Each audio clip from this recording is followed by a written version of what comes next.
বাংলাদেশে আর বাংলাদেশের বাইরে পৃথিবীর বিভিন্ন প্রান্তে যে যেখান থেকে চ্যানেলে দেখছেন আপনাদের সকলকে সাদর আমন্ত্রণ তৃতীয় মাত্রা দেখবার জন্য। প্রিয় দর্শক, প্রধানমন্ত্রী শেখ হাসিনার নেতৃত্বে ৪৭ সদস্যের মন্ত্রিসভা গতকাল শপথ নিল। এই নিয়ে টানা তৃতীয়বারের মতো এবং চতুর্থবারের মতো প্রধানমন্ত্রী হলেন বাংলাদেশ আওয়ামী লীগ সভানেত্রী শেখ হাসিনা। মন্ত্রিসভায় গঠনের আগ থেকেই ওবায়দুল কাদের আওয়ামী লীগের সাধারণ সম্পাদক তিনি বলছেন যে এবার চমক থাকবে। অতীত বহুবার অনেক রকমের চমকের কথা বলা হয়েছে, কিন্তু এবার সত্যি সত্যি একটা বড় চমক এই মন্ত্রিসভায় দেখা গেছে। এর আগের যে মন্ত্রিসভা সেই মন্ত্রিসভার ৩৬ জন বাদ পড়েছেন এই নতুন মন্ত্রিসভা থেকে এবং নতুন যুক্ত হয়েছেন ৩১ জন। তাদের মধ্যে ২৭ জন হচ্ছেন প্রথমবারের মতো মন্ত্রিসভায়, ৪ জন এর আগে বিভিন্ন সময় মন্ত্রিসভায় ছিলেন, ৪ জন আবারও এই মন্ত্রিসভায় যুক্ত হয়েছেন।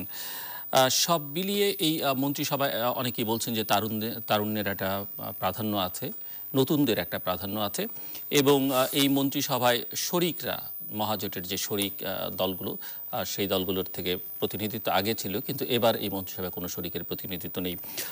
এর আগের সংসদে বিরোধী দল হিসেবে জাতীয় পার্টি থাকলেও তাদের প্রতিনিধিত্ব সরকারে ছিল, কিন্তু জাতীয় পার্টি এবার নিজেরাই সিদ্ধান্ত নিয়েছে। জাতীয় পার্টি সিদ্ধান্ত নিয়েছে বললেও ভুল বলা হবে। জাতীয় পার্টির চেয়ারম্যান হোসেন মোহাম্মদ এরশাদ সিদ্ধান্ত নিয়েছেন যে তিনি এবং তার দল এবার বিরোধী দলে থাকবেন। কাজে জাতীয় পার্টি বাদ দিয়ে বাকিরা অনেকে হয়তো প্রত্যাশা করছিলেন যে এই সরকারে তাদের স্থান হবে, কিন্তু আজকের দিন পর্যন্ত তাদের স্থান সেখানে হয়নি। এবং এই মন্ত্রিসভার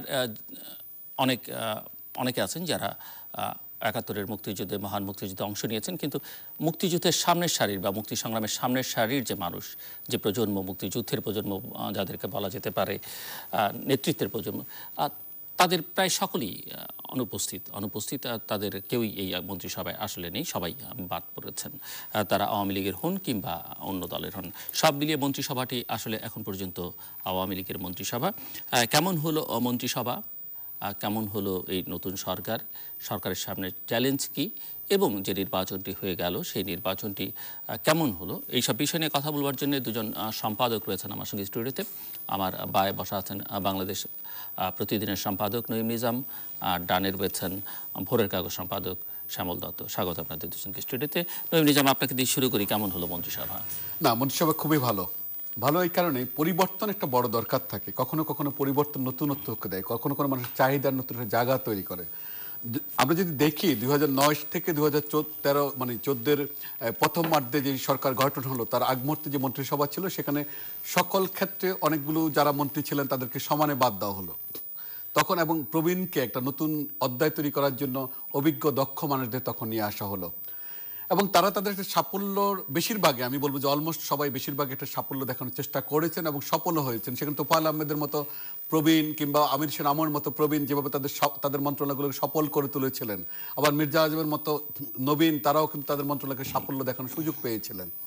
তেমনিভাবে আপনি যদি দেখেন আরও অনেকগুলো মন্ত্রণালয়ের, আমরা যদি কৃষি খাতে বলি বা অনেকগুলো খাত নিয়ে একদম সবচেয়ে ভালো একটা সাফল্য জায়গা ছিল।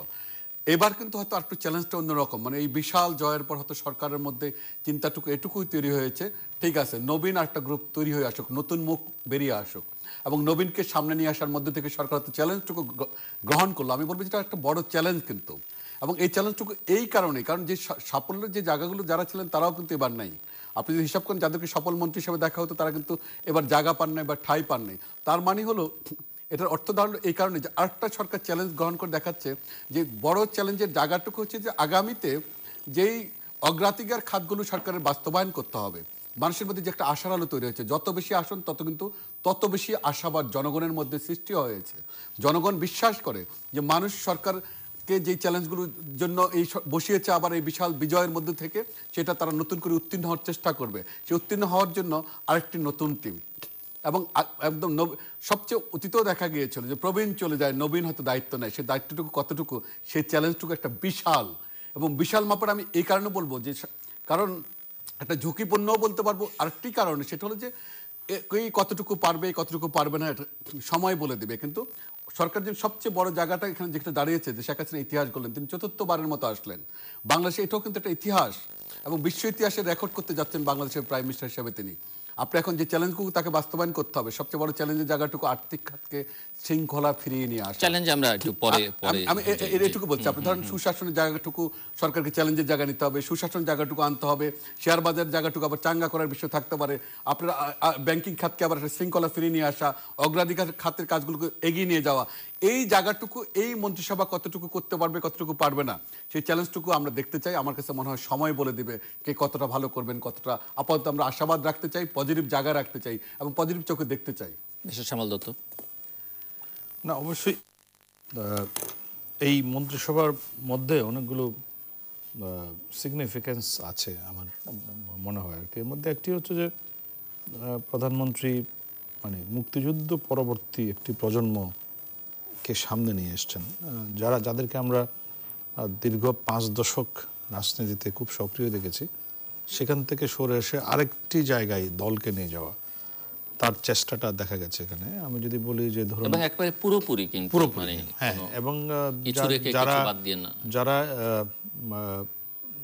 49-এ তো এই দলটি তৈরি হওয়া এবং সেখান থেকে আজকে দীর্ঘ সময় ধরে রাজনীতির স্টলওয়ার্ড যাদেরকে আমরা বলতাম, ওখান থেকে বেরিয়ে এসে তিনি নতুন একটি পলিটিক্যাল জেনারেশন তৈরি করার চেষ্টা করছেন আমার মনে হয়েছে। সেটা ইভেন আপনি যদি নির্বাচনেও দেখেন, নির্বাচনেও যখন মনোনয়ন প্রক্রিয়ার মধ্যে অনেক নতুন মানুষকে মনোনয়ন দেওয়া হয়েছে, পুরনোদেরকে মনোনয়ন দিয়েছেন কিছুটা অনেকটা বাধ্য হয়ে। তিনি কিন্তু বলেছিলেন যে আপনাদের জায়গায় আপনারা কেন নতুন নেতৃত্ব তৈরি করছেন, নাকি আপনারা কি মৃত্যু আজীবন থাকবেন কিনা। ফলে এগুলোর মধ্যে প্রধানমন্ত্রী যে আগামীতে যে দলকে বা বাংলাদেশকে যে চ্যালেঞ্জগুলো ফেস করতে হবে, তার জন্য একটা জেনারেশন তৈরি করার, একটা চ্যালেঞ্জ মোকাবেলা করার, একটা নেতৃত্ব তৈরি করার একটা চেষ্টা দেখা গেছে। এবারের ক্যাবিনেটটা সেই কারণে খুব সারপ্রাইজিং। এখানে আপনি কাউকে দেখবেন না যারা বিফোর 71 রাজনীতির মধ্যে খুব সক্রিয় ছিলেন। আমি অন্তত একজনও দেখি না সেই অর্থে। ফলে এর মধ্য দিয়ে সামনের সারির যে না, ফলে এর মধ্য দিয়ে বাংলাদেশ একটি, আমি মনে করি যে বাংলাদেশ আওয়ামী লীগ একটা নতুন অধ্যায়ে প্রবেশ করলো। এখন আমাদের দেখার বিষয় যে হাউ সাকসেসফুলি মানে তারা কীভাবে পারফর্মটা করবে। এখানে পারফর্ম করার ব্যাপারে আমি মনে করি যে দুনিয়াটা তো খুব দ্রুত পাল্টাচ্ছে। টেকনোলজি আমাদের জীবনটাকে এমনভাবে ইয়ে করে ফেলছে, নিজেদের টেকনোলজির মধ্যে আবদ্ধ হয়ে যাচ্ছি আমরা। তার সঙ্গে তাল মিলিয়ে চলার মতো যে মন্ত্রিসভা, সেটি এখানে আছে। এবং এখানে আমি যদি দেখি, আপনি যদি ইভেন উপমন্ত্রী, প্রতিমন্ত্রী, ফুল মিনিস্টার যারা আছেন, এখনকার আধুনিক জীবনের সঙ্গে যাদের সম্পর্কিত, আধুনিক প্রযুক্তির সঙ্গে যাদের সম্পর্কিত এবং আধুনিক ব্যবস্থার সঙ্গে যাদের পরিচয় আছে, সেরকম মানুষই এসছেন। এটা খুবই দরকার ছিল। তবে একই সঙ্গে আমি মনে করি যে আরেকটু যদি বলি যে প্রবীণের অভিজ্ঞতাটাও কিন্তু খুব জরুরি, এবং সেটা কিভাবে মাননীয় প্রধানমন্ত্রী ব্যালেন্সটা করবেন সেটা কিন্তু খুব দেখার বিষয়। একটা খালি মানে হয়তো মাননীয় প্রধানমন্ত্রী যেহেতু ওনার সামনে খুব একটা পলিটিক্যাল চ্যালেঞ্জটা নাই, সেই অর্থে কিছুটা রিলিফ তিনি রাজনৈতিক সংকট এক্সপেরিমেন্ট করতে পারেন চাইলে এখন। কারণ দেশে ওনাকে ওভারহেলমিং যে মেজরিটি আসছে এবার, তাকে সেই সুযোগটা দিয়েছে যে এরকম একটা মেজরিটি আসছে যেখানে, আর যেহেতু দেশে এখন কার্যত কোনো কার্যকর বিরোধী দল নেই, সেজন্যই তিনি পলিটিক্যাল এক্সপেরিমেন্টগুলো করার জন্য অনেকটা মানে সহজে করতে পারছেন। যদি এই মুহূর্তে দেশে রাজনৈতিক সংকট থাকতো, তাহলে দেখতেন যে আপনি হয়তো আবার মন্ত্রিসভার চেহারাটা একটু অন্যরকম হতো। আর যেহেতু এখন সেই সংকটটা এখন নেই, ফলে তার জন্য এই নতুনদেরকে দিয়ে একটা পরীক্ষা নিরীক্ষা করার সুযোগ রয়েছে, যেটি কিন্তু তিনি 2008-ও কিছুটা করেছিলেন। যেমন ধরুন 2008-এ যে সমস্ত স্টলওয়ার্ডরা 111-এর সময় তাদের ভূমিকা প্রশ্নবিদ্ধ ছিল, তাদের একেবারে ঝেড়ে বাদ দিয়েছিলেন। পরবর্তী সময়ে আবার হয়তো তারা অনেকেই সংকট তৈরি হওয়ার পর তাদেরকে কিন্তু নেওয়া হয়েছে। যেমন রাশেদ খান মেনন, তোফায়েল আহমেদ, তারা অপোজ করেছিলেন, পরে আবার তারা যুক্ত হয়েছিলেন, সেকেন্ড টার্মে হলেন, ওই টার্মে আর হননি। এই জায়গাতে আমার ধারণা যে প্রধানমন্ত্রীর সামনে যে সুযোগটি এসছে, কারণ বাংলাদেশ একটা ধরুন আগামী 2 বছরে দুটো নতুন গুরুত্বপূর্ণ অধ্যায় আছে। একটি হচ্ছে এই 2020 সালে বঙ্গবন্ধুর জন্মশতবার্ষিকী, 21 সালে বাংলাদেশের 50 বছর। তো 50 বছরে বাংলাদেশকে আমরা কোন জায়গায় নিতে চাই, বিশেষ করে আমাদের মুক্তিযুদ্ধের মূল আকাঙ্ক্ষা যেটা ছিল, আমাদের দারিদ্র্য কমিয়ে আনা, আমাদের অসাম্যগুলো দূর করা, আমাদের জীবনযাত্রার মান উন্নয়ন করা, সেই জায়গাতে আজকেও যদি দেখেন, গ্লোবাল ইন্টেলিজেন্স বলছে যে Bangladesh one of the major political মানে আপনার ইকোনমিক ডেস্টিনেশন হবে। আপনার আগামী কয়েক বছরের মধ্যে বাংলাদেশ ওয়ার্ল্ড 41th ইকোনমি হবে, 41তম অর্থনৈতিক দেশ হবে। এই যে এগুলো যে হবে, কিন্তু এগুলো ম্যানেজমেন্টের জন্য তো you need a real energetic এবং ডাইনামিক মানে লিডারশিপ দরকার। সেটি আমরা এখন পাবো কিনা। আর বয়সে তরুণ হলে যে আবার ডাইনামিক হয় তা কিন্তু আমি দেখেছি বয়সে অনেক তরুণ বয়সে, কিন্তু তারা কার্যত বৃদ্ধের মতো আচরণ করেন। তো সেটা যেমন আছে, আবার বয়সে বেশি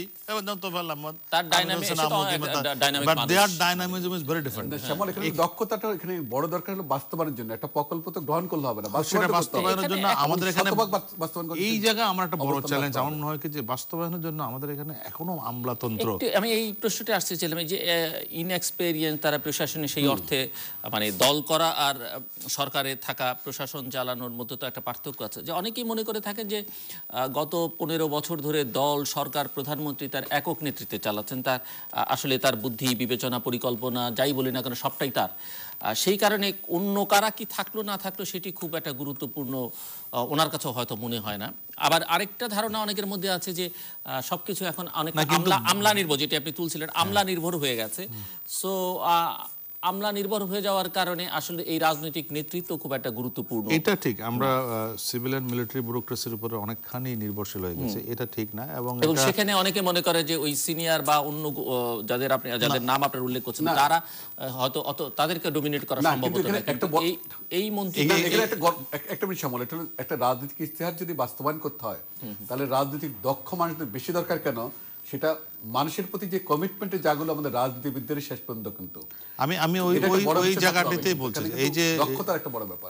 আওয়ামী লীগের একটা বড় বিষয় হচ্ছে যে আওয়ামী লীগ একটা ধরেন একটা মধ্যপন্থা দল, কিন্তু টিল্টেড একটু বাম দিকে। সেই দলটা কিন্তু আস্তে আস্তে অনেকের অভিযোগ আছে যে দলটা কিন্তু সেদিকে বরং ডান দিকে হেলে যাচ্ছে অনেক বেশি। কিন্তু এটাকে আবার আওয়ামী লীগের যে মূল রাজনীতিটা, যেটা যে আওয়ামী লীগ ধরেন আওয়ামী মুসলিম লীগ হিসেবে যাত্রা শুরু করলেও 54-তে এসে তো 55-তে এসে আওয়ামী লীগ কিন্তু মুসলিম শব্দটি বাদ দিতে পেরেছে। কিন্তু আজকে এসে আওয়ামী লীগের সামনে সেই চ্যালেঞ্জটা আবার, কারণ একদিকে হচ্ছে গ্লোবাল রিয়ালিটি, অন্যদিকে হচ্ছে দেশের অভ্যন্তরীণ বাস্তবতা। আওয়ামী লীগ তো কই রাষ্ট্রধর্ম ফেলতে পারে নাই। ফলে এই রাজনীতিটা এক ধরনের ব্যালেন্সিং পলিটিক্স করতে হলে আওয়ামী লীগকে এই জায়গায় যে দূরদৃষ্টি সম্পন্ন নেতৃত্ব, সেটি আবার আছে কিনা এখনকার নেতৃত্বের মধ্যে, সেই প্রশ্নটা থাকবেই। তবে আপনি দেখেন আমরা যে সব কিছুই প্রধানমন্ত্রী নির্ভর হয়ে পড়ছি, এটাও কিন্তু খুব একটা ভালো লক্ষণ না। আপনি যদি 3টা ক্রাইসিসের কথা বলি, ধরেন আমরা ভ্যাট আন্দোলন, কিংবা তারপরে আমরা দেখলাম এই যে কোটা আন্দোলন, তারপরে এই যে নিরাপদ, 3টি আন্দোলনেই আমরা দেখলাম প্রধানমন্ত্রী যতক্ষণ পর্যন্ত অ্যাক্ট করেননি ততক্ষণ পর্যন্ত যে কনসার্ন মিনিস্ট্রি যারা ছিল, ধরুন শিক্ষা মন্ত্রণালয় কিংবা অর্থ মন্ত্রণালয় ভ্যাট আন্দোলনে, কিংবা যোগাযোগ মন্ত্রণালয়, তারা কিন্তু কেউ অ্যাক্ট করলো না। কিন্তু প্রধানমন্ত্রীকেই বলতে হলো, প্রধানমন্ত্রীকে উদ্যোগ নিতে হলো, এবং প্রধানমন্ত্রী যতক্ষণ পর্যন্ত বলেন না ততক্ষণ পর্যন্ত কেউ কোনো পারফর্ম করেন না। এটা কিন্তু ঠিক না। আমার কথা হচ্ছে যে প্রত্যেকে যে যার জায়গা থেকে ইনিশিয়েটিভগুলো নিলে এই সংকটগুলোও হতো না, বা এই সংকটগুলোর সমাধানে একটা প্রকৃত ইয়ে পাওয়া যেত। আরেকটি যেটি হচ্ছে যে এখানে অনেকেই আছেন, আমরা এই গল্পগুলো আমরা শুনতাম 2008-এ, যে অনেক সেক্রেটারিকে দেখলে অনেক মন্ত্রী নাকি উঠে দাঁড়িয়ে যেত। এগুলো গল্প কিনা বা সত্য কিনা অসত্য সেটার চাইতে বড় কথা হচ্ছে যে পারসেপশনটা এরকম যে মন্ত্রীদেরকে ডমিনেট করতো এই সচিবরা। এই ডমিনেশনটা আমরা অনেক ক্ষেত্রে দেখেছি। উঠে যেত কিনা সেটা হয়তো সেই গল্পের কথা আমি নাই বা গেলাম, কিন্তু এইবারও অনেকের ধারণা সেরকম হবে। কারণ একেবারেই কালকে একটি দৈনিকে বা হেডিং করছে এরকম যে একটি আনকরা ক্যাবিনেট। এখন আনকরা ক্যাবিনেট যদি হয়, তাদেরকে তো আমাদের যে আমলারা যেভাবে যেমন আমি অন্তত জানি যে একজন তোফায়েল আহমদ কিংবা আমির হোসেন আম্বু কিংবা মতিয়া চৌধুরী বা অন্য যাই হোক না, তাদের সামনে সচিবরা কিন্তু মানে ওই কথা বলার সাহস পাবে না, যেটা অনেকের সামনে এখন বলার সাহস পায়, অনেকের সামনে বলে, আমরা দেখি তাদের এটা। ফলে সেই জায়গাগুলো চ্যালেঞ্জগুলো থেকে যাবে। অন্যদিকে আমি মনে করি যে সবচেয়ে গুরুত্বপূর্ণ যেটি হচ্ছে যে প্রধানমন্ত্রী যে দৃষ্টিতে কাজ করেন বা যে ভিশন নিয়ে কাজ করেন, সেটির সঙ্গে এদের ম্যাচ করবে কিনা। এখানে ওনার যে গতির সঙ্গে, যেমন উনি গতির সঙ্গে মেলে না, তার প্রমাণ আমি একটা ছোট এক্সাম্পল দিয়ে বলি। আমি প্রধানমন্ত্রীর সঙ্গে বাংলাদেশ বিমানে যাচ্ছিলাম একবার লন্ডনে এই কিছুদিন আগে, এই যে জাতিসংঘের, উনি বিমানের যে এক্সপেকটেশন, উনি কিন্তু বাংলাদেশ বিমানে যেতে চান, কিন্তু বাংলাদেশ বিমানের সার্ভিসের যে কোয়ালিটি, মন্ত্রী তো ছিলেনই, এই গত 10 বছর তো আওয়ামী লীগেরই মন্ত্রী ছিলেন বা মহাজোটের মন্ত্রী ছিলেন, সার্ভিসটা তো ডেভেলপ করেনি। আপনি ওই এয়ারপোর্টের অবস্থা, কোয়ালিটি ডেভেলপ করেনি। একটা আন্তর্জাতিক মানের একটা এয়ারপোর্ট কিরকম হতে পারে আমাদের সবারই তো অভিজ্ঞতা আছে, আমরা দেখেছি। তাহলে উনার যে এক্সপেকটেশন, উনার যে উনি ডিউটি ফ্রিতে গিয়ে বলেন যে বিমানের ডিউটি ফ্রিতে তোমরা এত ভ্যারাইটি আইটেম রাখো না কেন? না, সেমন প্রবেশপথটা দেখো না, বিমানবন্দরে তুমি যে ঢুকবা এবং বের হবা, এটা কোনো এটা তো আমরা ঠিক করতে পারিনি। একটা এবং ওখানে আপনি বেরোতে এয়ারপোর্টে জাহাজে পড়ে থাকতে হয়। ঢোকার সময় আরেকটা তুমি দেখো, বাম দিকে যে শপিং কমপ্লেক্সটা হলো, এখানে দুইটা শপিং কমপ্লেক্স, একটা হোটেল বানানো হলো। পৃথিবীর কোন দেশে এইভাবে এরকম এয়ারপোর্টে ঢোকার মুখে এভাবে আছে সেটা নাই। কিন্তু সেগুলো আমাদের মানে আমার কথা হচ্ছে সবকিছুই প্রধানমন্ত্রীকে বলতে হবে এরকম কথা নেই, আবার সবকিছুর জন্য প্রধানমন্ত্রীর দিকে তাকিয়ে থাকতে হবে কোনো কথা নেই। কিন্তু আমরা যেন সবকিছুই প্রধানমন্ত্রী যদি হস্তক্ষেপ করতো তাহলে হয়তো হতো আর কি এটা। কিন্তু এখন উনি তো বলতে পারেন, এর বেশি কিছু এমন করলে সেটা একটা যোগ করছি। এই যে আমাদের মার্কিন যুক্তরাষ্ট্রে আমাদের একটা সময় বিমান ওঠানামা করতো, খুব বেশি দিন আগের কথা না, নিউইয়র্কে, এবং আমাদের আমরা গেছিও এক সময়, আমিও বাংলাদেশ বিমানে গেছি একবার, এবং তো একবার এয়ারপোর্ট তো আমাকে তোমরা রিসিভ করতে আসলো নিউইয়র্কে, একদম ওই জায়গাটুকুতে আপনার সেই আমাদের নিউইয়র্কের যে আমাদের যে জায়গাটুকু ছিল সেটা তো অনেক আগে শেষ হয়ে গেছে, আমাদের স্লটটা ছিল সেটা কিন্তু বাতিল হয়ে গেছে, এটা আমরা কিন্তু আবার ইন করতে পারছি না। এখন কিন্তু আমাদের অনেকগুলো ভালো বিমান আসলো, বিমানের টাইম শিডিউলটা ঠিক করা যাচ্ছে না।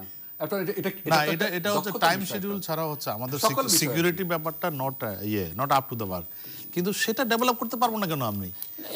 আমরা সবকিছু করতে পারবো, একটা মডার্ন সিকিউরিটি সিস্টেম ডেভেলপ করতে পারবো না। এর আরেকটাও কারণ আছে যে যেই মন্ত্রণালয়ের দায়িত্বে অনেক সময় যান, তার ওই মন্ত্রণালয় সম্পর্কে, ওই বিষয় সম্পর্কে কোনো ধারণা আছে কিনা।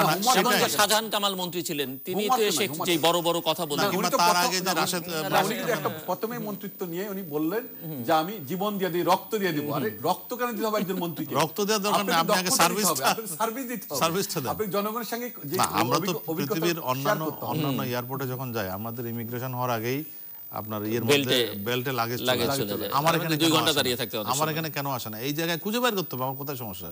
আর আজকে বাংলাদেশে বেল্ট সিস্টেমটা কিন্তু আমাদের ডেভেলপ করে নেই, এখন সিস্টেমই আছে ব্রিটিশ আমলে। শুধু বিমান না, আমি অন্যান্য ক্ষেত্রে বলি যে আমাদের অন্যান্য যে সার্ভিসগুলো আছে সেই সার্ভিসগুলো অনেক উন্নত হয়েছে। কিন্তু আমাকে যদি, আমরা তো একটা লাইফস্টাইলে অলরেডি ইন করে গেছে, সেটা হচ্ছে আমরা মধ্যবিত্ত সমাজ থেকে আস্তে আস্তে আরো উপরের দিকে যাচ্ছি।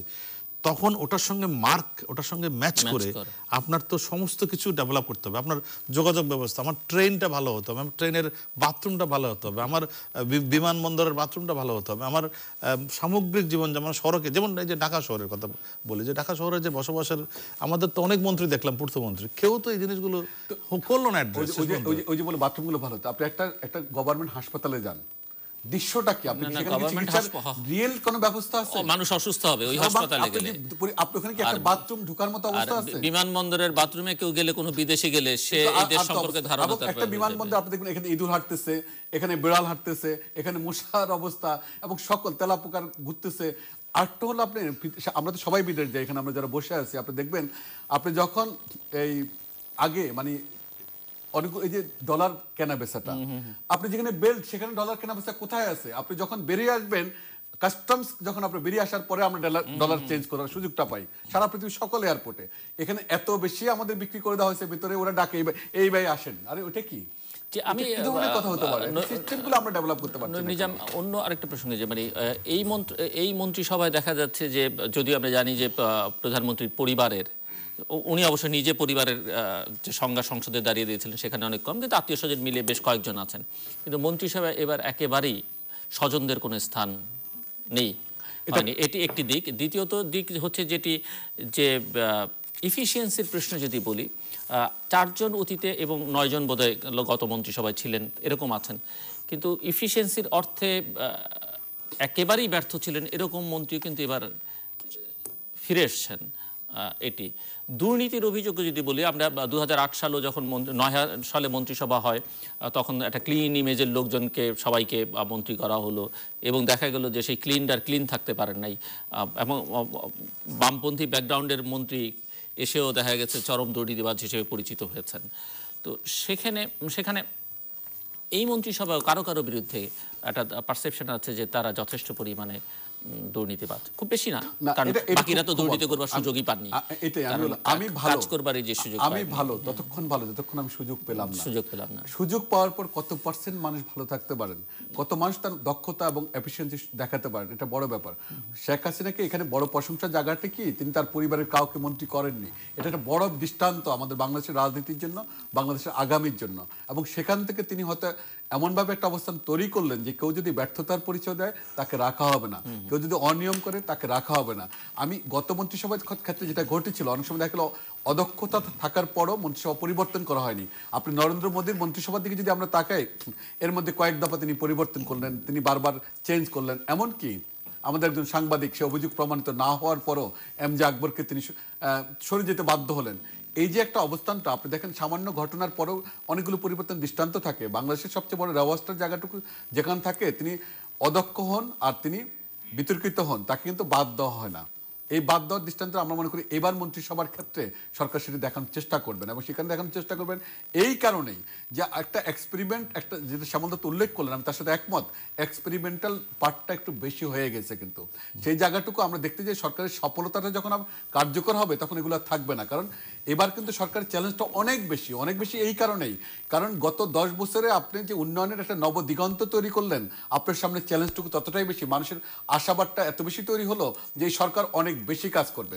আপনি হয়তো আগের বার ঢাকা শহরে আপনি উড়াল সড়ক দিলেন, আপনি একই সঙ্গে আপনি হয়তো মেট্রো রেল তৈরি করলেন, এবার মানুষ পাতাল সড়ক আপনার কাছে আশা করছে, কিংবা পাতাল রেল আপনার কাছে আশা করছে।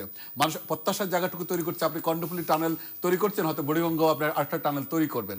আপনি হয়তো প্রথম পদ্মা সেতু করলেন, মানুষ প্রত্যাশার জায়গা আপনি দ্বিতীয় পদ্মা সেতুর কাজ শুরু করবেন। হয়তো আপনি মানুষের আশাবাদের জায়গাটুকু এইটুকু যে ঢাকা সিলেট মহাসড়ক আপনি 4 লেনের হবে, কিংবা গাজীপুর থেকে ঢাকা শহর পুরোটাই আরেকটা ফ্লাইওভারের মধ্যে থেকে প্রবেশ করবে, মানুষ এই যানজট আর মানুষ দেখে অভ্যস্ত হতে চায় না। তো সেই জায়গাগুলো, এই প্রত্যাশাগুলো বাস্তবায়ন করতে হলে আপনাকে অনেক বেশি দক্ষ এবং অভিজ্ঞ মানুষের দরকার ছিল, অনেক বেশি সফলতা দেখানোর দরকার ছিল। আমরা প্রত্যাশা রাখতেছি হয়তো ক্লিন ইমেজের কারণে নতুন যাদের উপর দায়িত্ব দেওয়া হলো তারা হয়তো সেটুকু দেখানোর চেষ্টা করবেন। প্রথমত শ্যামল আরেকটা জিনিস কথা বললেন যে আমাদের আরেকটা হলো যে আমাদের ম্যানেজমেন্টের যে চেঞ্জের জায়গাগুলো, আপনার ম্যানেজমেন্টের চেঞ্জের জায়গার জন্য হলো কি, দক্ষতাটা একটা বড় একটা মানুষের হোমওয়ার্ক করে। একজন মন্ত্রী যখন তার মন্ত্রণালয়ে প্রবেশ করবেন, যেমন অনেক মন্ত্রী এই সরকারে এখনো আছেন যারা হোমওয়ার্ক তৈরি করেন, যারা সফলতা দেখেন, যেমন লোটাস কামালের পার্টটা তিনি কিন্তু তার ব্যবসা বাণিজ্য বাদ দিয়ে তিনি মন্ত্রিত্বই গুরুত্বের সঙ্গে পালন করছেন, এবং তিনি পরিকল্পনা মন্ত্রণালয়ের সফলতা দেখানোর কারণে তাকে অর্থ মন্ত্রণালয়ে নিয়ে আসা হলো। তিনি কিন্তু তার সবচেয়ে হোমওয়ার্ক করে কাজটা করেন, উনি জানেন যে ওনার কাজটা কি, সেটা বাস্তবায়ন তিনি করার চেষ্টা করেন। তার একটা মন্ত্রীকে প্রথমত জানতে হবে তার কাজটা কি, তার মন্ত্রণালয়ের কাজটা কি, এবং তিনি কিভাবে সেটা সফলতা দেখাবেন।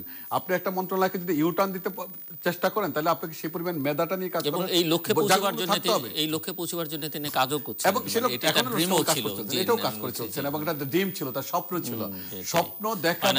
ফাইনান্স মিনিস্টার হবেন বাংলাদেশে, এটাও যে আপনার ওই যে ট্রাম্পের একটা অনেক পুরনো স্বপ্ন। হ্যাঁ, ট্রাম্পের আপনার একটা এই ডকুমেন্টারিটা আমরা সবাই হয়তো দেখেছি এখানে, যে ট্রাম্প প্রথমেই তাকে, সে যখন ট্রাম্প হোটেলটা বানালো তখন তো ওখানকার ইকোনমিক কন্ডিশন বা সংঘাত সহিংসতা নানা রকম একটা নিউ ইয়র্কের অবস্থাটা অন্যরকম ছিল। তো ট্রাম্পকে যখন সাংবাদিক প্রশ্ন করলো, তার ডকুমেন্টারির মধ্যে যেটি দেখানো হলো, তার আত্মজীবনী যেটি করা হলো, সেখানে ট্রাম্পকে প্রশ্ন করা হচ্ছে, আচ্ছা মিস্টার ট্রাম্প, তুমি এত বড় বিল্ডিং বানাই ফেললা, ট্রাম্প টাওয়ার বানালা, তোমার বাবার ড্রিমটাকে তুমি নতুন মাত্রা নিলা, তোমার স্বপ্ন কি? বলছে আমি প্রেসিডেন্ট হতে চাই। বলছে কোথাকার প্রেসিডেন্ট? কোশ্চেন বলছে আমি ইউনাইটেড স্টেট কয়ে, তারপর মেবি এটা আমার একটা ড্রিম, মেবি বলে সে আবার বলছে এটা আমার একটা ড্রিম। ড্রিমটাকে ইমপ্লিমেন্ট করে ট্রাম্প দেখানোর ক্ষেত্রে একটা বড় জায়গা আমাদের দেশে, সেই জায়গাটুকু তৈরি হওয়ার দরকার। আপনি যদি বলেন যে আমি লিকুয়েনি কিংবা মাহাতির যদি হতে হয়, তাহলে সবার আগে প্রয়োজন হলো সুশাসন দেওয়া। আপনি সুশাসন না দিলে কোনো কিছুই কার্যকর হবে না। আপনাকে সুশাসন সবার আগে দিতে হবে। সুশাসন পরে আপনি এরপরে যদি জায়গাটুকু যেতে হবে, প্রস্তাবিত কতগুলো খাত আছে, আর্থিক খাতটা একটা বড় চ্যালেঞ্জের জায়গা, এবং আর্থিক খাত প্রস্ত থাকার কারণে, এবং আর্থিক খাতে পুরোপুরি শৃঙ্খলা ফিরিয়ে আনতে হবে। মানুষের মনের মধ্যে যে প্রশ্নগুলো আছে সেগুলো দূর করে দিতে হবে। আপনার ব্যাংকিং খাত নিয়ে প্রশ্ন আছে, এবং সেগুলো দূর করতে হবে। মোস্তফা কামাল বলেছেন সব আমূল বদলে ফেলবেন, এবং উনি পারবেন। আমি বিশ্বাস করি মোস্তফা কামাল সেটা পারবেন, কারণ তার দক্ষতা এবং এফিসিয়েন্সি তাকে আমরা দেখেছিলাম অতীতে, এবং তার মধ্যে একটা ড্রিম আছে, তার মধ্যে স্বপ্নিক জায়গা আছে, এবং সেই জায়গাটুকু তিনি বাস্তবায়ন করার মতো তার একটা সামর্থ্য আছে। সেই জায়গাটুকু আমি মনে করি এইটা একটা চ্যালেঞ্জ, কিন্তু এটা বিশাল চ্যালেঞ্জ। মোস্তফা কামাল সাহেবের জন্য যেমন চ্যালেঞ্জ, সরকারের জন্য চ্যালেঞ্জ, প্রাইম মিনিস্টারের জন্য চ্যালেঞ্জ। আমি একটু যোগ করছি এটার সঙ্গে, একই সঙ্গে আপনি যদি আসেন, শ্যামল বলেছে 50 বছরটা একটা মানুষকে দেখানোর একটা জায়গা থাকবে। আপনার অতীতের এত অগ্রাধিকার প্রকল্প গ্রহণ করা হয়েছে এবং বাস্তবায়নের দিন আছে। মানুষ শেখ হাসিনাকে আবার ভোট দিচ্ছে এই কারণে যে আপনি যে প্রকল্পগুলো গ্রহণ করলেন সব কটা আপনাকে বাস্তবায়ন করতে হবে। আপনি সমুদ্র বন্দর যেমন আপনাকে বাস্তবায়ন করতে হবে, আপনাকে একই সঙ্গে যে আপনি বিশাল প্রকল্পগুলো আপনি পায়রা বন্দর যেমন গ্রহণ করলেন, আপনি তেমনিভাবে আমাদের বেসরকারি খাতগুলোকে আপনি অনেক বেশি প্রসারিত করার জন্য আপনি একটার পর একটা ইকোনমিক জোন করেছেন। প্রত্যেকটা ইকোনমিক জোনের কত পার্সেন্ট অতীতে বাস্তবায়ন হয়েছিল, কত পার্সেন্ট হয়নি, সেই হোমওয়ার্কটা দিয়ে সরকারকে শুরু করতে হবে। আপনাকে শুরু করতে হবে একই সঙ্গে অনেকগুলো জায়গা। আপনি ধরেন স্বাস্থ্য খাত, একটা স্বাস্থ্য খাতটা আপনি দেখেন এখানে আমাদের যেই পরিমাণ একটা বেসরকারি হাসপাতালগুলো দেখেন বাংলাদেশের একটা দৃশ্যপট, সরকারি হাসপাতাল তার 100 ভাগে 10 ভাগও নাই। কেন? আমি পরিবেশের কথা মেন করছি। একটা হাসপাতাল আপনি যখন কথার কথা, আমরা এখন ঢাকা মেডিকেলে গিয়ে যখন মানুষ তো সরকারি হাসপাতালের সেবা বেশি প্রত্যাশা করে, কারণ গরিব মানুষের জায়গা তো সরকারি হাসপাতাল। গরিব মানুষের গ্রামের একজন কৃষকের যাওয়ার জায়গা করতে একটা এই উপজেলা সদর যে হসপিটাল আছে কিংবা একটা ক্লিনিক যেখানে তার অনেকগুলো ইউনিয়ন পরিষদে সেগুলো আছে, সেখানে যাওয়ার কথা, সেখানে গিয়ে ডাক্তার নেই, গ্রামে ডাক্তাররা যেতে চান না। আপনাকে এমন একটা ব্যবস্থা করতে হবে যে ডাক্তার উৎসাহ নিয়ে গ্রামে গেলে তার অনেক বেশি সুযোগ সুবিধা পাবে, সেটা দিতে হবে আপনাকে। বাস্তবতার সঙ্গে খাপ খাইয়ে একটার পর একটা সিদ্ধান্ত গ্রহণ করতে হবে। আপনি সরকারি হাসপাতালে একটা আপনি যখন একটা ওয়াশরুমে যাওয়ার চেষ্টা করবেন আপনি যেতে পারবেন না, একটা রুগী যেতে পারবেন, অসুস্থ হয়ে বরং দ্বিগুণ অসুস্থ হবে। এখন পর্যন্ত ঢাকা মেডিকেল কিংবা বঙ্গবন্ধু মেডিকেলে অনেক ট্রিটমেন্ট যেখানে বেসরকারি হাসপাতাল থেকে অনেক ভালো, কিন্তু পরিবেশটা আপনি পাচ্ছেন না। এই পরিবেশটুকু আমাদের তৈরি করতে হবে। আপনি যদি একই সঙ্গে আপনি চ্যালেঞ্জে যাগুলো, মাদকের বিরুদ্ধে আপনি একটা যুদ্ধ ঘোষণা করেছেন, আপনাকে চ্যালেঞ্জ বাস্তবায়ন করতে হবে। সড়ক খাতের শৃঙ্খলা ফিরিয়ে আনা নিয়ে একটা দাবি যে নিউ জেনারেশন আপনার কাছে প্রত্যাশা করেছিল, সেটুকু আপনাকে বাস্তবায়ন করতে হবে। আপনার প্রত্যেকটা খাতোয়ারে হিসাব নিকাশ কিন্তু অনেক বড়, কিন্তু এত বড় চ্যালেঞ্জ এই নবীন মন্ত্রিসভা আমরা প্রত্যাশা রাখতে চাই বাস্তবায়ন করবে। আবার এই মন্ত্রিসভা আপনি দেখেন অনেকগুলো জায়গাতে অনেক আমাদের নানা রকম অবস্থানও আছে। যেমন দেখা গেল এনামূলক স্বামী, আপনি যখন ছাত্র সংসদে ছিলেন তিনি আপনার সঙ্গে বিপি ছিলেন জাহাঙ্গীরনগরে, এখন তাকে দেখা গেলো একটা উপমন্ত্রী, দেখা গেলো তার জুনিয়র হয়ে গেল মন্ত্রী। এরকম একটা নানা রকম এরকম থাকার পরও আমরা প্রত্যাশা রাখতে চাই এই কারণে হয়তো আমরা কারণ আমাদের আশাবাদ অনেক বেশি। আমরা দেখেছি তোফাল আহমদের মতো সফল মন্ত্রী, আমি দেখেছি আমির হোসেন আমার মতো সফল মন্ত্রী। এখন আমরা যদি সেরকম মন্ত্রী, আমরা দেখেছি মির্জা আজমের মতো সফল মন্ত্রী, আপনি সেরকম মন্ত্রিসভা দেখে এখন আপনাকে এই মন্ত্রিসভা আরো বেশি দিতে হবে, তাদেরকে দেখাই দিতে হবে না তার চেয়ে সফল মন্ত্রিসভা এটা, এবং তার চেয়ে বেশি কাজ এরা করতে সক্ষম, তার চেয়ে বেশি দক্ষতা এরা দেখাতে সক্ষম। এই সক্ষমতা অর্জনের জন্য পরিকল্পনা মাফিক একটার পর একটা কাজ করতে হবে।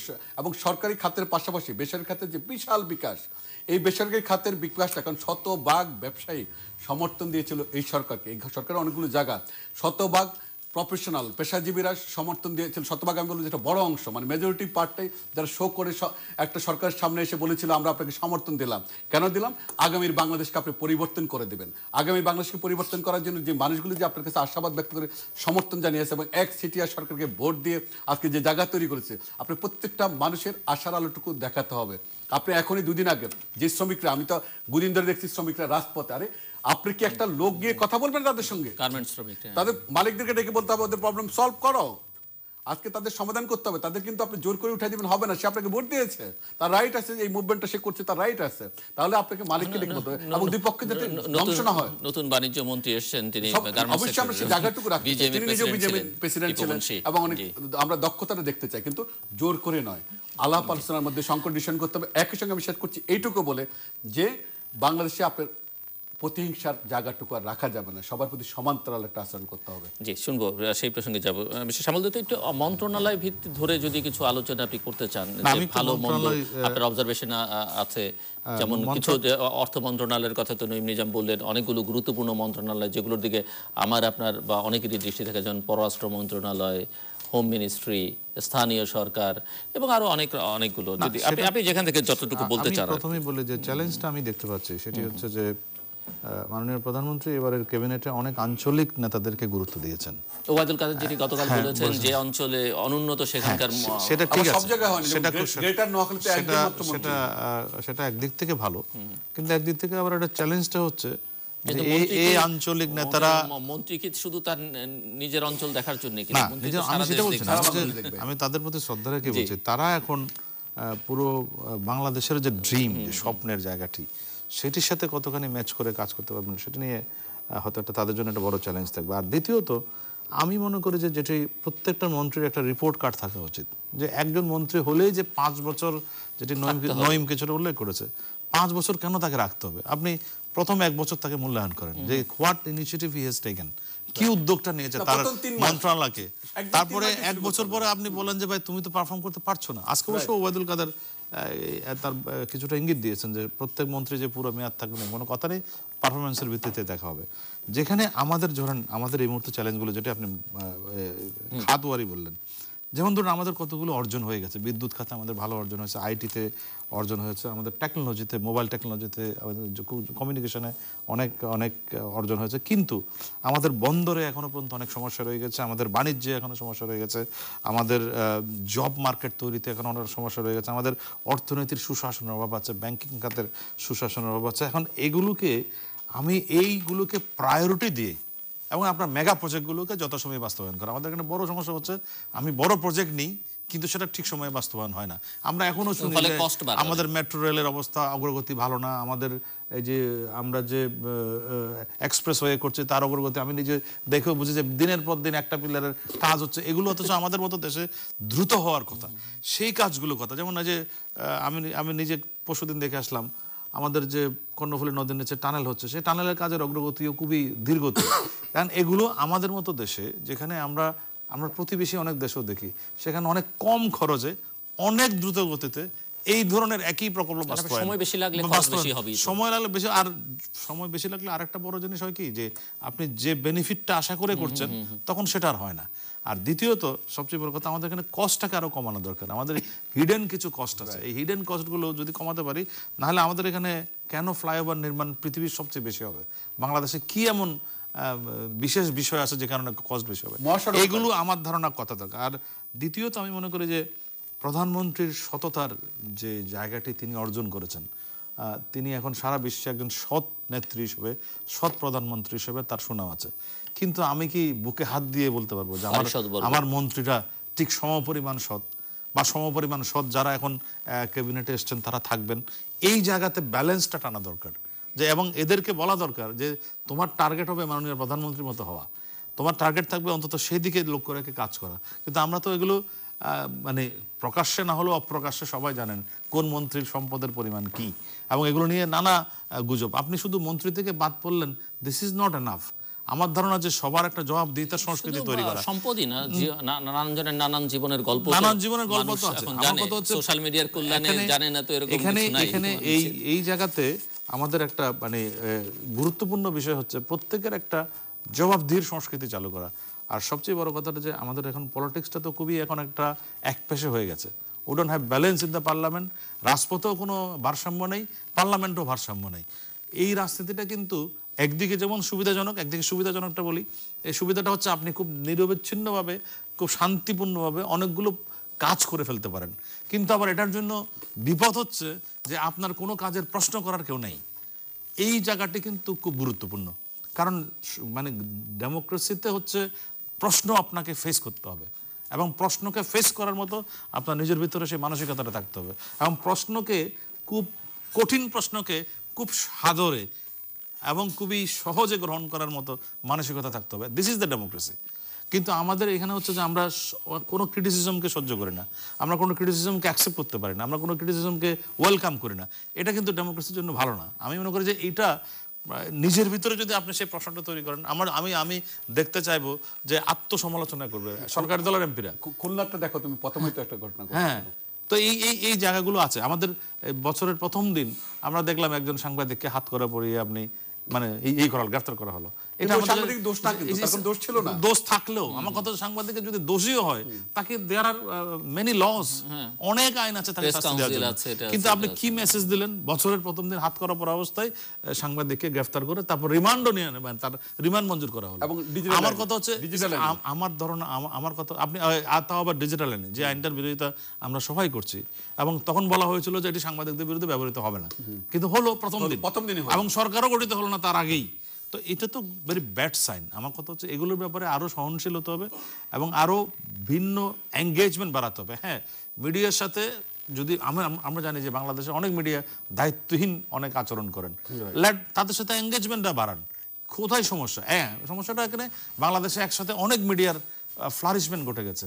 আজকে এতগুলো টেলিভিশন চ্যানেল, হাজার হাজার পত্রিকা, এই সবগুলোকে আপনি পেশাদারিত্বের মধ্যে রাতারাতি আনতে পারবেন না। This is a reality. কিন্তু আপনার তো কোনো না কোনো একটা ডায়লগ শুরু করতে হবে তাদের সাথে, আলোচনাটা আপনার চালাতে হবে, এঙ্গেজমেন্টটা বাড়াতে হবে। সেই এঙ্গেজমেন্টের আমি কোনো উদ্যোগ দেখি নেই অতীতে। আমরা বরং ইতে চলে গেছে যে তুমি আমার, ওই যে জর্জ বুশের থিওরি, হয় তুমি আমার পক্ষে আছো, নাহলে তোমাকে ধরে নেবো তুমি আমার শত্রু। এই policy not good for the democracy. এবং সেটা ওই পলিসি, ইভেন ট্রাম্পও কিন্তু একই নীতি মানছে। বুশের পলিসি কিন্তু পৃথিবী জুড়ে সংঘাত বাড়িয়েছে, সহিংসতা বাড়িয়েছে, কোনো সমাধান দেয়নি। তো বাংলাদেশেও আমার ধারণা যে আমাদেরকে চিন্তা করতে হবে যে এখন যেহেতু, যেটা আমি বলছিলাম, যে মাঠের বিরোধী দলও নেই, সংসদীয় বিরোধী দল নেই, ফলে আপনাকে এখন নিজের ভিতরে একটা বিরোধী দল বানাতে হবে।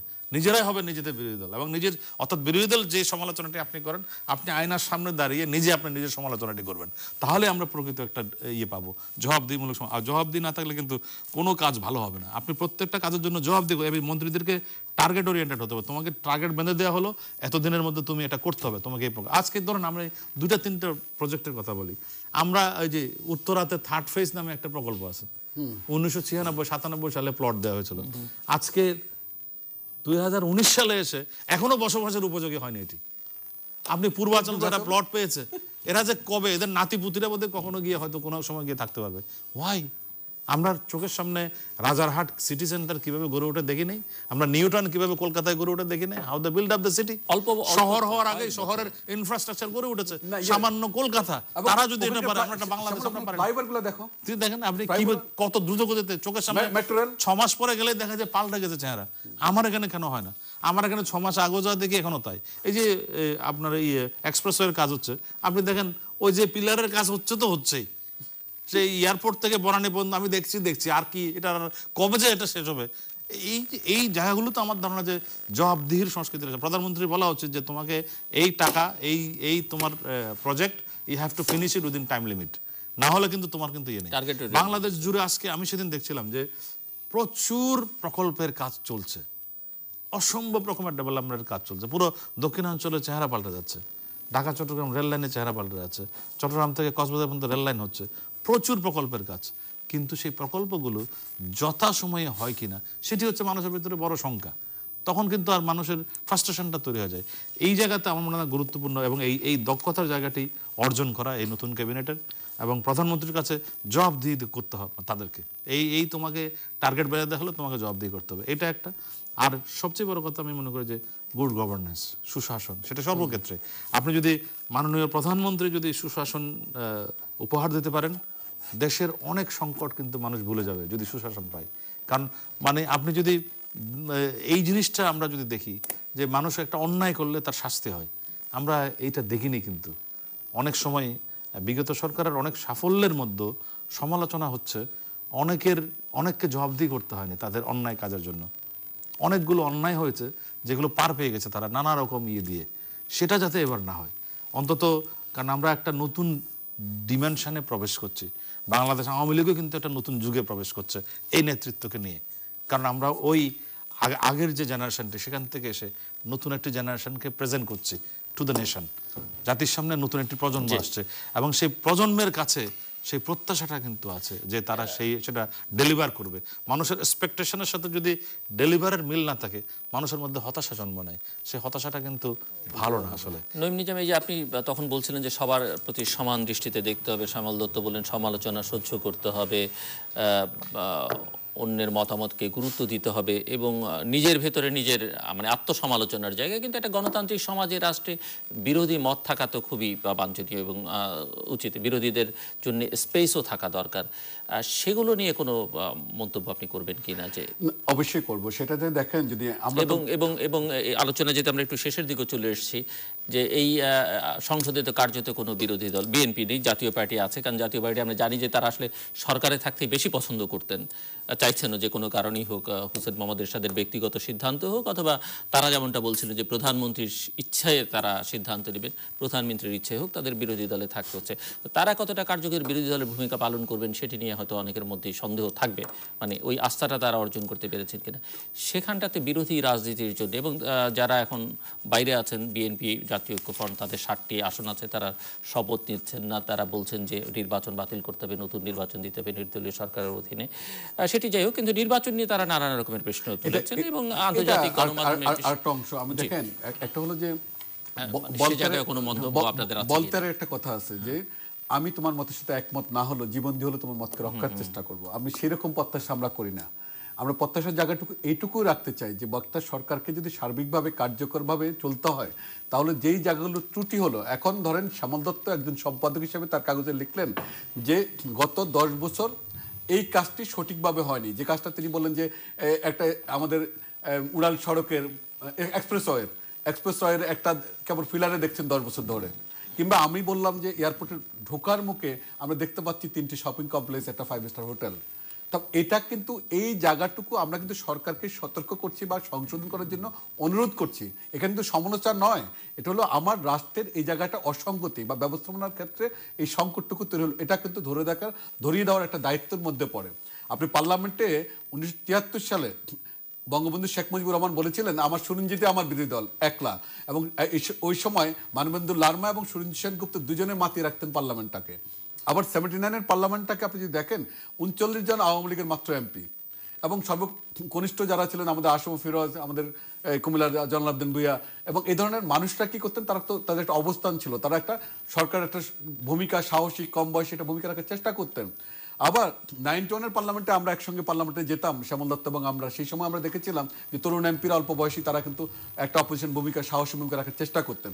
তাহলে এই মুহূর্তে আমি 2 জন এমপির কথা বললাম না 73-তে, তারা যদি পার্লামেন্ট মাতিয়ে রাখার চেষ্টা করেন, এখন যারা জাতীয় পার্টি থেকে আসলেন তারা যদি সত্যিকারের বিরোধী দল ভূমিকা পালন করেন 22 জন এমপি, আমি মনে করি সরকারের এর বাইরে যাওয়ার সুযোগ থাকবে না। সরকারকে ধরিয়ে দিতে হবে আপনি ভুলটুকু করলেন, আপনি আইনের শাসনের এখানে বরখেলাপ করেছেন, আপনার কমিটমেন্ট ছিল জনগণকে সুশাসন দেবেন, আপনি সেটা দিতে পারেন নাই। আপনি অপরের প্রতি যে একটা প্রতিহিংসা মনোভাব পোষণ করছেন, আপনি সে জায়গায় সতর্ক থাকতে হবে। আপনি খুলনার যে বিষয়টা ছিল এটা একটা দুঃখজনক ঘটনা ছিল, একজন জেলা প্রশাসক ভুল পড়লেন অথবা তিনি ভুল ইনফরমেশন উপস্থাপন করলেন, একজন সাংবাদিক বললো আপনি এটা ভুল করলেন, এবং ওখানে ধরে দিয়ে তিনি যদি তার সংবাদপত্র নিউজটা করে থাকেন তার জন্য হ্যান্ডকাপ পরিয়ে নেওয়ার কোনো দরকার নেই। আপনি এখানে আপনাকে একটা আরো সহনশীলতা দেখানোর দরকার আছে। আপনি ওই কাজটুকু না করলে সারা দুনিয়ার মানুষের কাছে অনেক বেশি জানাজানি হলো ঘটনাটা, নাহলে আমরা এত কিছু দেখতাম না, কারণ বাকি সাংবাদিকরা এই সংবাদ পরিবেশন করে নাই, আমি আমার কাগজেও করে নাই। তো সারা দুনিয়া আজকে কি জানলো? আপনি যত বেশি একটা জিনিসকে ঘোলা করবেন ততই ঘোলা হবে, আপনি যত বেশি একটা জিনিসকে স্বচ্ছ রাখার চেষ্টা করবেন ততটাই স্বচ্ছতা লাভ করবে। আপনি যদি আমাদের ব্যবস্থাপনা বিষয়গুলো সরকার গুরুত্ব দেয়, এই বিশাল অর্জন, এই অর্জনটাকে যদি সফল করতে হয় আপনাকে ম্যানেজমেন্টের পার্টটা সবচেয়ে বেশি গুরুত্ব দিতে হবে।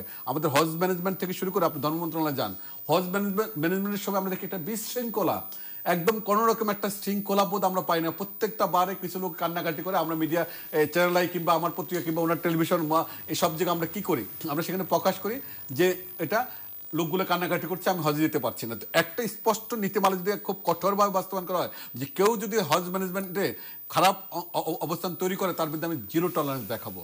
আপনি যদি সেরকম প্রত্যেকটা জায়গায় প্রত্যেকটা ক্ষেত্রে শ্যামল দত্ত যে কথা বলেন আমি একমত, আপনাকে একটা টাইম ফ্রেম বেঁধে দিতে হবে যে এই কাজটুকুর জন্য। যেমন আমি একটা এক্সাম্পল লিখি, আমাদের প্রয়াত আনিসুল হক সাহেব, তিনি বনানী কবরস্থানের, আমি ওখান দিয়ে আসা যাওয়া করি সড়ক পথে, আমরা গুলশান ঢুকতে দেখতাম যে লেখা থাকতো যে এই প্রকল্পের এত তারিখ শুরু হয়েছে, এত তারিখ শেষ হবে, এত তারিখ শুরু হয়েছে, প্রকল্পের ব্যয় এত টাকা, হ্যাঁ এত তারিখ শেষ হবে, এবং এই প্রকল্প শেষ হবে এত তারিখে, এবং এত তারিখে শেষ করা। এই যে একটা দৃষ্টান্ত, আনিসুল হক সাহেব সুযোগটা পেয়ে যান নাই, এই এক্সাম্পলটা সারা বাংলাদেশের সকল প্রজেক্টে এটা করলেই পারে।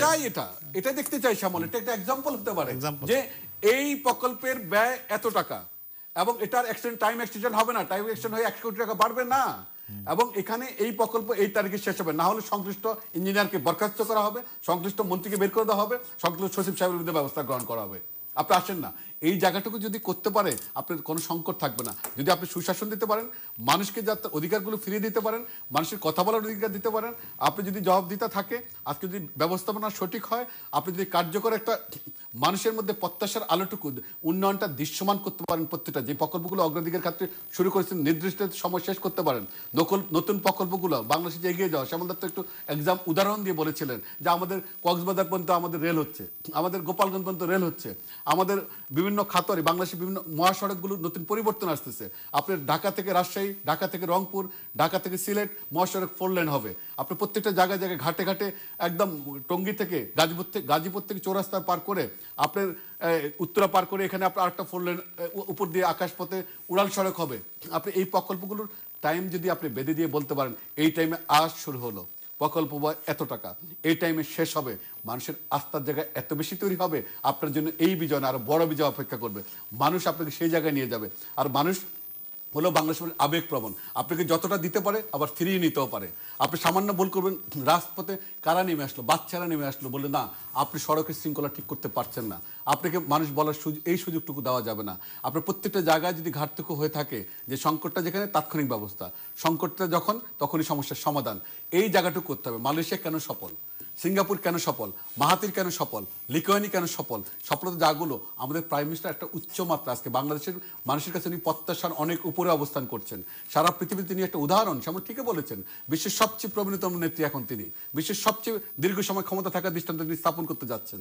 সেই জায়গাগুলো তাকে এই সফলতা যদি ধরে রাখতে হয়, তিনি যেমন ইন্দিরা গান্ধীর মতো লৌহ মানবের ভূমিকা নিয়ে কিংবা মার্গারেট থেসারের মতো একটা স্ট্রং অবস্থান নিয়ে যদি তাকে সুশাসন দিয়ে মানুষকে আস্থায় তৈরি করতে পারেন, তাহলে আগামীতে তার অবস্থান আরও দৃঢ় হবে। তিনি তার বাবা বাংলাদেশটাকে প্রতিষ্ঠা করে মানুষের কাছে অমর হয়ে আছেন, তাকেও ইতিহাসে অমরত্ব লাভ করতে হলে সেই জায়গায় দেখাতে হবে সুশাসন এবং প্রপারলি কার্যকর দৃষ্টান্তমূলকভাবে যারা দোষী থাকবেন তাদের বিরুদ্ধে ব্যবস্থা গ্রহণ করা, নির্ধারিত সময় সকল প্রকল্প বাস্তবায়ন শেষ করা, বাংলাদেশের প্রত্যেকটি ক্ষেত্রে মানে একদম প্রত্যেকটি জায়গায় পরিবর্তন আনা। ওই পরিবর্তন ডেটুকু যে আশ্বাসটুকু মানুষ অতীতে দেখার কারণে গত 5 বছরের সাফল্য 10 বছরের সাফল্য দেখে মানুষ মনে করছে আগামী 5 বছর তিনি গত 10 বছর যা করেননি আগামী 5 বছর তার চেয়ে বেশি করবেন।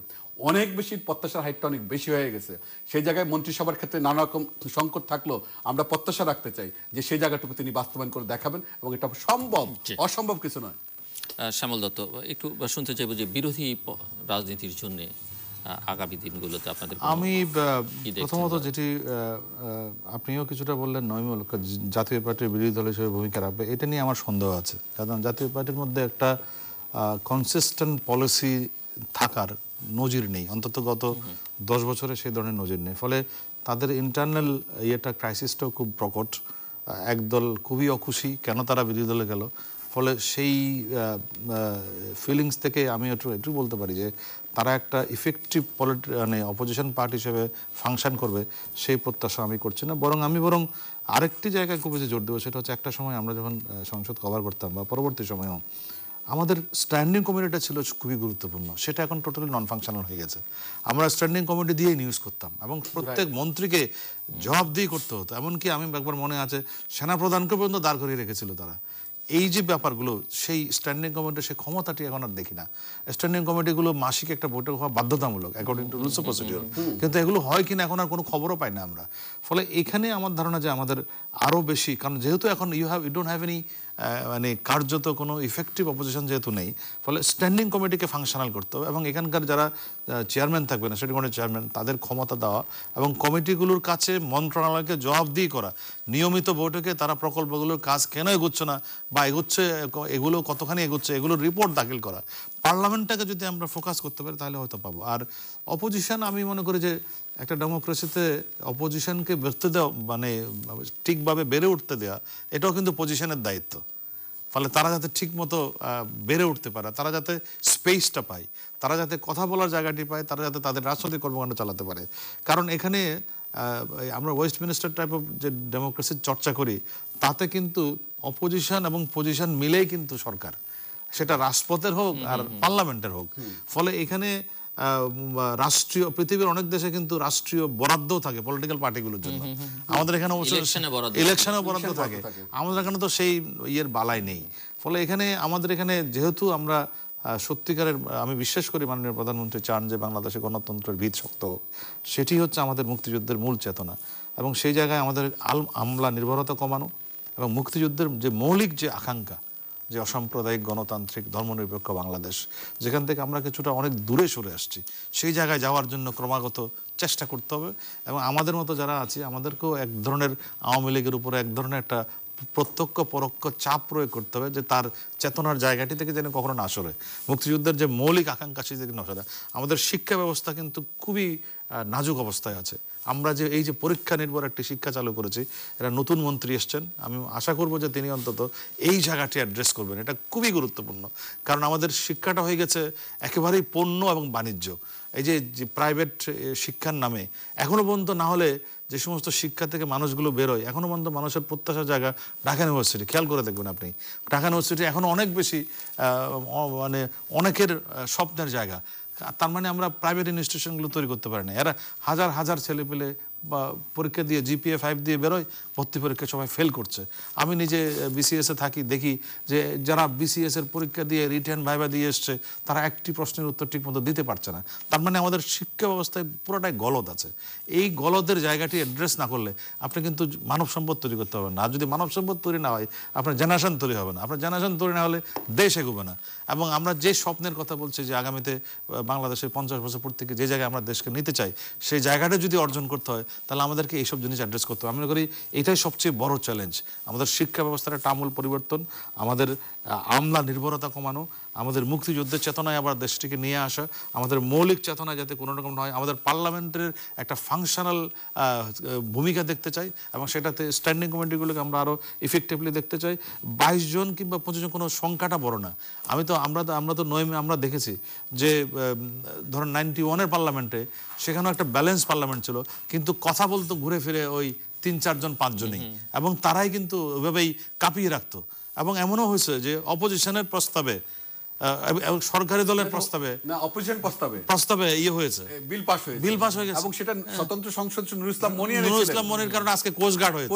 কোস্টগার্ড হওয়ার কিছু তার এটা একটা বৃহস্পতিবার প্রাইভেট মেম্বারদের বিল ছিল এটা। তো এগুলো হয়েছে বাংলাদেশে। এগুলো আমার ধারণা যে এই প্র্যাকটিসটা করতে হবে। আমাদের সরকারি দলের MP হলেই খালি জি হুজুর করতে হবে, আর এলাকার খালি রাস্তার উন্নয়ন, that is not the take. Real আমি দেখি আমাদের এমপিরা এই জায়গাগুলো থেকে বেরিয়ে এসে সত্যিকারের ইফেক্টিভ একটা পার্লামেন্ট দেখতে চাই আমরা, যেটার মধ্য দিয়ে আমরা বাংলাদেশটাকে আগামীর মতো করে নতুন প্রজন্ম, নিউ জেনারেশনের স্বপ্নের বাংলাদেশের যেমন দিতে পারি। আমি জাস্ট সামনের সঙ্গে যোগ করছি 2-3টা পয়েন্টে। সেটা হলো যে দেখেন, একদম সংক্ষিপ্ত যোগ করছি। সেটা হলো শিক্ষা ব্যবস্থার ক্ষেত্রে আপনি দেখেন কোনো নীতিমালা নাই। আপনি আমাদের মাদ্রাসা শিক্ষা ব্যবস্থা ইংলিশ, বাংলা মিডিয়াম, তিনটার মধ্যে কোনো সমন্বয় নাই, এবং প্রত্যেকটা ক্ষেত্রে এবং কোনো নিয়ন্ত্রণ নাই, এবং মাদ্রাসার মধ্যে কি পড়াচ্ছে কারো কোনো নিয়ন্ত্রণ নেই, কোনটা কি রকম কেউ আমরা জানি না। এবং মাদ্রাসা শিক্ষার মধ্যে কোনো রকম যে জায়গাগুলো আমাদের ইংলিশ মিডিয়ামগুলোর মধ্যে কোনো নীতিমালার মধ্যে নেই, তারা কতটুকু কি করছে, আমাদের কেউ অক্সফোর্ড বা ক্যামব্রিজটাকে কতটা ফলো করছে বা কতটুকু করছে না। আমাদের বাংলা মিডিয়ামগুলোতে অনেকগুলো বৈষম্যর জায়গা আছে, সেগুলো আমাদের দূর করতে হবে। দ্বিতীয়ত হলো বেসরকারি বিশ্ববিদ্যালয়গুলোর দিকে আর নজরদারি বাড়াতে হবে, কেন প্রপার শিক্ষাটা পাচ্ছে কিনা।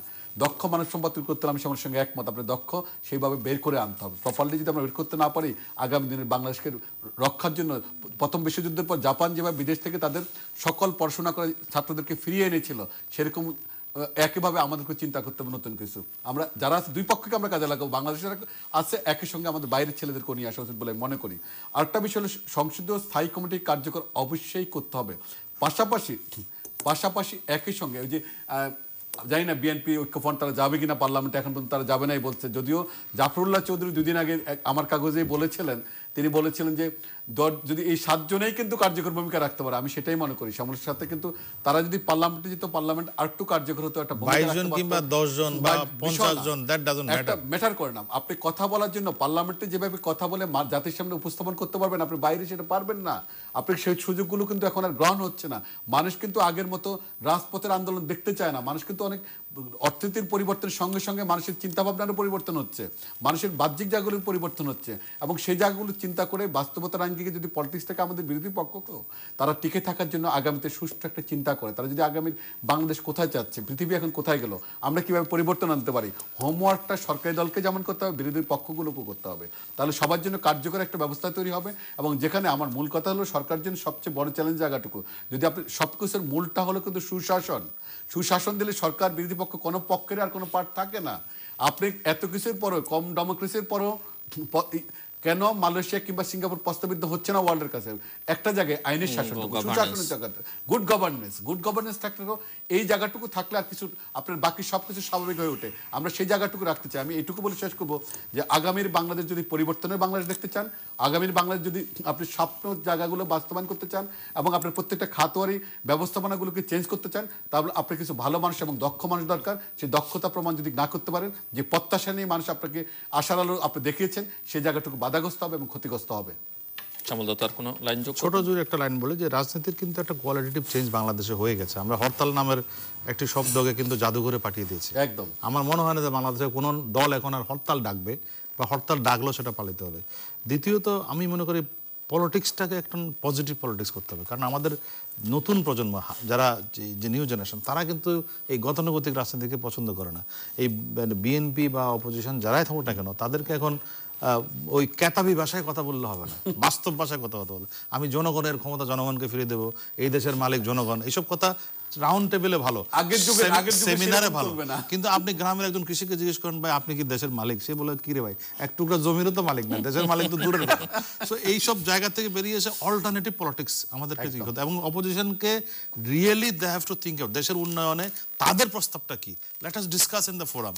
এখন গণমাধ্যমকে ব্যবহার করতে হবে তাদেরকে, শুধুমাত্র ওই যে রিজভী সাহেব যে ডেইলি একটা, আমি তার প্রতি শ্রদ্ধা রেখে বলছি, আমাদের খুবই ঘনিষ্ঠ মানুষ তিনি, কিন্তু ওই যে ডেইলি সকালবেলা 10টা হলে একটা প্রেস কনফারেন্স করলে একটা আর আগের দিন লিখে রেখে একটা সুন্দর করে গণমাধ্যমকে ব্যবহার করছে, সেই ব্যবহার না, আমি সেই সেই ব্যবহারের কথা বলছি না। আমি বলছি যে আপনার ডেভেলপমেন্টে, বাংলাদেশের ডেভেলপমেন্ট নিয়ে বিএনপির তো অনেক বুদ্ধিমান অনেক জ্ঞানী মানুষ আছেন, অনেক তারা প্রজ্ঞাবান মানুষ আছেন, তাদের প্রস্তাবটা কি, দেশের অর্থনীতি তাদের প্রপোজালটা কি, বন্দর ব্যবহারের জন্য তাদের প্রপোজালটা কি, let us discuss in the club. মানুষ এগুলোকে গ্রহণ করবে, তখন বলবে না সরকারের পলিসিটা ভুল, এই পলিসিটা ভালো। এই পলিটিক্সটা যখন আপনি করবেন সামঞ্জস্য করতে হবে, তখন কিন্তু আপনার জন্য ওই গতানুগতিক রাজনীতির বাইরেই আমরা অমুক প্রত্যাখ্যান করলাম, অমুক ফেলে দিলাম, এইসব রাজনীতি থেকে বেরিয়ে আসতে হবে আমাদেরকে এখন। সেই জায়গাটা যদি যেতে পারি, অপোজিশনের জন্য এখান থেকে একটা শিক্ষা, আর আওয়ামী লীগের জন্য আমি মনে করি যে তাদেরকেও এখন আবার সেই ওই গণতান্ত্রিক অসাম্প্রদায়িক বাংলাদেশ, আমি মুক্তিযুদ্ধের সেই জায়গাটাতে ফিরে যেতে চাই বারবার, যেটি আসলে আমাদের মৌলিক আকাঙ্ক্ষা, মানুষের মৌলিক আকাঙ্ক্ষা, সেই জায়গাটা। আমি শেষ শব্দটা বলে যাচ্ছি, সরকারি দলকে সবচেয়ে বড় জায়গাটুকু থাকতে হবে, তাদের যে কর্মীগুলো যাতে কোনো রকম লাগামহীন না হয় সেটা কঠোরভাবে দৃষ্টি রাখতে হবে, বিশেষ করে ছাত্রলীগ যুবলীগ সংগঠনগুলোর প্রতি। একই সঙ্গে সবকিছু স্বাভাবিক প্রক্রিয়া রাখার জন্য আমার সঙ্গে একমত পোষণ করে লাস্ট সেন্টেন্স আমার, যে আমাদের বর্তমান বাস্তবতা থাকতে হবে, রিয়ালিটির মধ্যে থাকে সবাইকে রাজনীতিটা করতে হবে।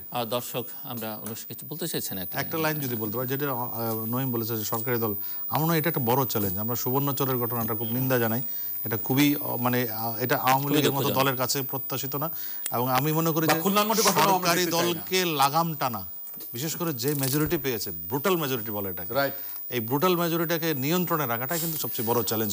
দর্শক আমরা অনুষ্ঠানের শেষ প্রান্তে তৃতীয়মাত্রা সম্পর্কে আপনি লিখতে পারেন ডাক, ইমেল, SMS এর মাধ্যমে, ইন্টারনেট, আমাদের অফিসিয়াল ওয়েবসাইট অথবা সোশ্যাল মিডিয়াতে যেসব পেজ রয়েছে সেসব পেজে আপনাদের মতামত রাখতে পারেন। আর আপনাদের মতামতই আমাদের অনুষ্ঠান তৃতীয় মাত্রায় আপনি দেখতে পাবেন প্রতি বৃহস্পতিবার এবং শুক্রবার বাংলাদেশ আমার দুটোই, সোমবার সকাল 11:30 এবং শুক্রবার দুপুর 1:30 দেখবার আমন্ত্রণ রইল। তৃতীয় মাত্রার পর্বটি আপনি সামাজিক যোগাযোগ মাধ্যম ফেসবুকে সরাসরি দেখতে পারেন। ফেসবুকে এখন তৃতীয় মাত্রা লাইভ স্ট্রিমিং হচ্ছে, আর এই পর্ব সহ পুরনো পর্বগুলো দেখবার জন্য, তৃতীয় মাত্রার সঙ্গে যুক্ত থাকবার জন্য, অনুষ্ঠানটি সম্পর্কে জানবার জন্য যে কোনো সময় ভিজিট করতে পারেন তৃতীয়মাত্রা.com, ফেসবুক, গুগল প্লাস, টুইটার আর ইউটিউবে তৃতীয় মাত্রা যে পেজগুলো রয়েছে সেই সব পেজগুলোতে iOS ডিভাইস থাকলে অ্যাপ স্টোর থেকে তৃতীয় মাত্রা অ্যাপটিও ডাউনলোড করতে পারেন তৃতীয় মাত্রা দেখবার জন্য এবং অনুষ্ঠান সম্পর্কিত তথ্যাদি জানবার জন্য। মিস্টার শ্যামল দত্ত, মিস্টার নঈম নিজাম, অসংখ্য ধন্যবাদ আপনাদের দুজনকেই আলোচনা অংশ নেবার জন্য। দর্শক, নতুন সরকার নিয়ে কথা বলছিলেন দুই সম্পাদক, নানা পরামর্শ, নানান কথা, নানান বিশ্লেষণ ওনারা করেছেন, কিন্তু সব কথার মূল কথা যে নতুন সরকার কেমন হলো সেটি বোঝার জন্য আমাদের আসলে কয়েকটা মাস অপেক্ষা করতে হবে।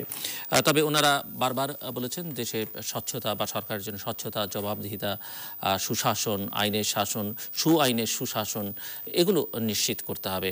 বিরোধী পক্ষের জন্য ইতিবাচক রাজনীতি, গঠনমূলক রাজনীতি করবার পরামর্শ ওনারা দিয়েছেন এবং কথাও বলেছেন যে বাংলাদেশকে মুক্তিযুদ্ধের ধারায় রাখতে হবে। আমরা হয়তো কথায় কথায় অনেক বেশি মুক্তিযুদ্ধের চেতনার কথা বলি, কিন্তু বাস্তবতা হচ্ছে যে মুক্তিযুদ্ধের যে মূল অঙ্গীকার সেখান থেকে বাংলাদেশ অনেকখানি সরে গেছে বা অনেকখানি বিচ্যুতি ঘটেছে। কাজে সেটিকে মূল ধারায় নিয়ে আসতে হবে এবং মূল জায়গায় নিয়ে যেতে হবে। এবং নতুন সরকারের প্রতি ওনাদের শুভাশিস থাকবার পরেও ওনারা বলছেন যে অনেক অনেক কঠোর হতে হবে। কঠোর হবার বিশেষ করে সরকার শপথ নেবার আগেই, নির্বাচনের পরে যে দুটো ঘটনা এখানে উল্লেখ করেছেন ওনারা একাধিকবার। একটি হচ্ছে খুলনার ঘটনা, যেখানে একজন সাংবাদিককে একটি রিপোর্টের কারণে যেভাবে হাতকড়া পরিয়ে গ্রেফতার করা হয়েছে এবং রিমান্ডে নেওয়া হয়েছে। অন্যদিকে সুবর্ণচরে একজন নারীর প্রতি বিরোধী মতের পক্ষে বা বিরোধী পক্ষে ভোট দেওয়ার কারণে যে নির্যাতন করা হয়েছে এই দুটোকেই ওনারা তীব্র নিন্দা জানাচ্ছেন, আমরাও নিন্দা জানাচ্ছি, এবং একই সঙ্গে এই ধরনের ঘটনার পুনরাবৃত্তি বা বিস্তার যেন না ঘটে সে বিষয়ে সরকারকে অনেক অনেক বেশি সতর্ক থাকতে হবে সে কথা ওনারা বলেছেন। এবং সেই সঙ্গে বিরোধী পক্ষের গঠনমূলক রাজনীতির কথা যেমন বলেছেন, কিন্তু বিরোধী মতের জন্যে স্পেস তৈরি করে দেয়া, বিরোধী মতকে গ্রহণ করবার যে মানসিকতা, সহনশীলতা, সহিষ্ণুতা, এগুলো গণতান্ত্রিক রাজনীতির অবিচ্ছেদ্য অংশ। সেই জায়গাটা তো সরকারকে আরও অনেক বেশি দায়িত্বশীল বা সহনশীল হতে হবে। দর্শক আমাদের সঙ্গে থাকবার জন্য অসংখ্য ধন্যবাদ, আপনাদের সবার জন্য শুভকামনা।